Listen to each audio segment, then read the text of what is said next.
माँ के घर गए, बूढ़ी माँ थी। बोले माँ भिक्षा दे दो। उस माँ ने भिक्षा नहीं दिया, संत को 10-20 गाली सुना दिया। संत ने कहा माँ तुम्हारी यही भिक्षा हमको स्वीकार है, अपने आश्रम चले आए। लेकिन दूसरे दिन उसी माँ के घर फिर गाली सुना दिया। अब तो महात्मा की आदत बन गई उस माँ की गाली सुनने की। रोज उसी माँ के घर जाते, रोज गाली सुन के अपने आश्रम चले आते। एक भक्त ने आकर के कहा बाबा उस माँ के घर मत जाइए, आपको गाली देती है, मत जाइए, हमारे घर चलिए, हम आपको सुंदर भोजन कराएंगे। संत ने कहा ना, उस माँ के घर तो मैं जरूर जाऊंगा, क्योंकि वो माँ जो मुझे देती है वो मुझे कोई नहीं देता। संत की मस्ती है। हमारे आपके लिए गाली बड़ी चीज हो गई, उनके लिए गाली भी एक शब्द मात्र हो गया। अच्छा वो माँ गाली क्यों देती थी, उसके पीछे एक कारण था। पहले उस माँ ने संत बेटे का बेटा नहीं हो रहा था, एक पोते के चक्कर में परेशान थी। संतों की सेवा किया, संतों ने आशीर्वाद दिया, दूधो नहाओ पूतो भलो, पर पोते का जन्म नहीं हुआ।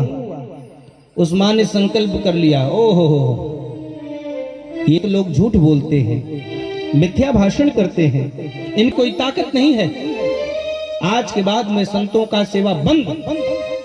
उसी दिन से वो विरोध करने लगी। कोई महात्मा देखती तो 10-20 गाली सुन, उल्टा सीधा बोल देती।